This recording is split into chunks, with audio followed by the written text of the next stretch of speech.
আমি আপনাকে ভালোবাসি। কি বলেন এসব?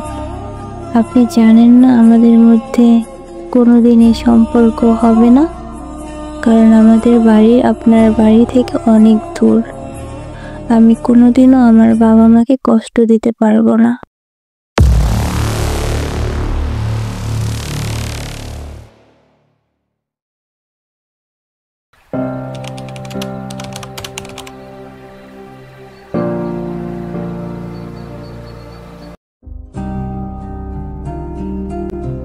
রিপ্লাই দিচ্ছেন কেন ওই ছেলেকে? এমনি তো, কি হইছে? এটা নিয়ে অনেক ঝগড়া হয় আমাদের মধ্যে এবং কথা বলা বন্ধ হয়ে যায়। এর কয়েকদিন পর সে নিজে থেকেই নক দেয়। ওই শুনেন, সরি, আর এমন করব না, প্রমিস। আচ্ছা ঠিক আছে।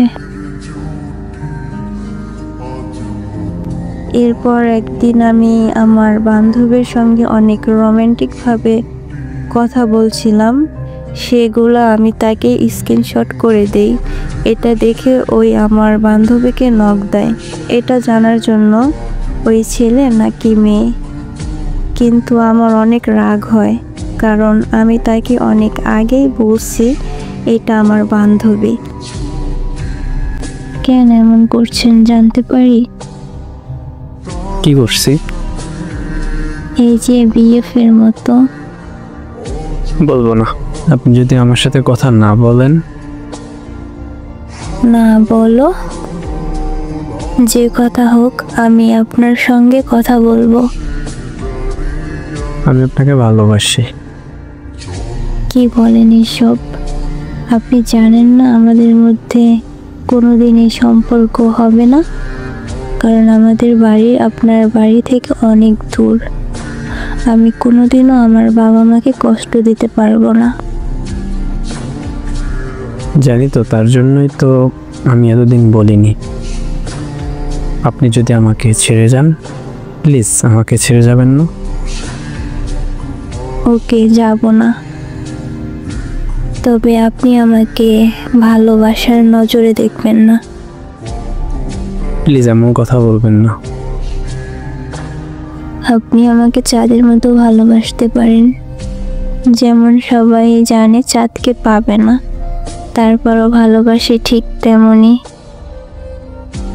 ঠিক আছে, তবে একটা কথা রাখবেন। কি? আমাকে একবার জান বলে ডাকবেন। ঠিক আছে।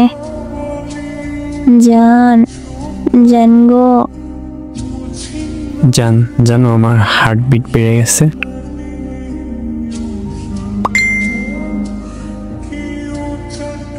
সত্যি জান, এখন থেকে তোমাকে আমার বুকে নিয়ে ঘুমাতে ইচ্ছে করছে।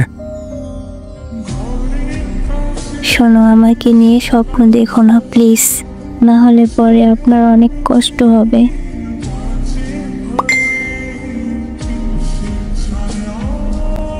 এভাবেই আমাদের মধ্যে কথা হয়ে থাকে। আমি আল্লাহর কাছে শুধু চাই আমার প্রতি তার সব মায়া শেষ হয়ে যাক, কারণ আমি জানি যেদিন আমি তার জীবন থেকে চলে যাব সে অনেক কষ্ট পাবে, যেটা আমি সহ্য করতে পারবো না। একদিন আমি ফেসবুকে একটা মেয়ের সঙ্গে ফ্রেন্ডশিপ করি এবং মেয়েটাকে বেশি টাইম দেই। এর জন্য আমাদের মধ্যে অনেক ঝগড়া হয় এবং আমি তাকে ব্লক করে দেই, কিন্তু কয়েক ঘন্টা পর আনব্লক করে দেই। আমাকে আজকে একটু সময় দিবেন কথা বলার জন্য, আর কোনোদিন কথা নাও হতে পারে। কেন, কি হয়েছে আপনার? কি করছেন? কিছু না, শুধু চোখে আঠা লাগাইছি, তাই খুব জ্বালা করছে। কোন কারণে এইসব পাগলামি? একটু ঝগড়ার জন্য এমন করছেন? যদি চিরতরে যাই তখন কি করবেন? জানি না, তাই তো আজকে আপনার কাছ থেকে দূরে চলে যাব। মানে কি বলেন এইসব? চলে যাব মানে কি? ওই পরে চলে যাব, আর বেশি সময় নেই। ভালো করে কথা বলো, আর তো কথা হবে না। প্লিজ এমন কইরেন না। আপনার কিছু হলে আমি হাসরের মাঠে কি জবাব দিব? আমি নিজেকে ক্ষমা করতে পারবো না। প্লিজ এমন কইরেন না। আমি থাকতে চাই এই পৃথিবীতে। এরপর আমি অনেক কান্না করছিলাম এবং শ্বাস প্রশ্বাস নিতে অনেক কষ্ট হচ্ছিল। আমার মনে হচ্ছিল আমি আর থাকবো না এই পৃথিবীতে। এটা দেখে সে বলল সে কিছু করবে না। তখন আমি একটু শান্তি পেলাম।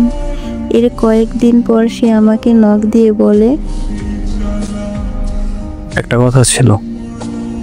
কি বলেন? আমি আপনার জীবন থেকে অনেক দূরে চলে যাচ্ছি। প্লিজ কিছু কইরেন না। আমি কিছু করব না, শুধু আপনার থেকে দূরে যাব। একটা সত্যি কথা বলি, আমি আপনাকে কোনোদিন ভালোবাসিনি। আমি আপনার সঙ্গে যখন কথা বলতাম তখন শুধু তারে মনে করে কথাগুলো বলতাম। আলহামদুলিল্লাহ। কেন?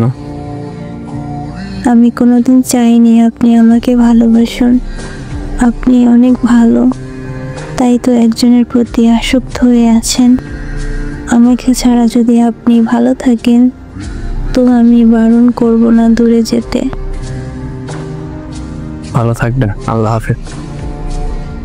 আপনিও ভালো থাকবেন। কোনোদিন যদি আমার সাহায্য লাগে তো বলবেন। কিন্তু আমি অনেক কষ্ট পাচ্ছিলাম। সত্যি হয়তো আল্লাহর কাছে যা চাইছি তা পাইছি, কিন্তু আমি মানতে পারছিলাম না। আমাকে আমার নিজের প্রতি খারাপ লাগা কাজ করছিল, কারণ আমি কথা রাখতে পারি নাই। আমি জানি না আমি ওকে ভালোবাসি কিনা, তবে ওর কষ্টতে আমি কষ্ট পাইতাম আর ওর সুখে আমি সুখী হতাম। আজও ওর সঙ্গে কথা হয় নতুনভাবে, তবে সে হয়তো ভুলে গেছে ওই দিনগুলো। ভুলি নাই আজও তাকে। দেখলে বা কথা বললে আমি অনেক কান্না করি, কিন্তু ওর থেকে দূরে থাকার চেষ্টা করি।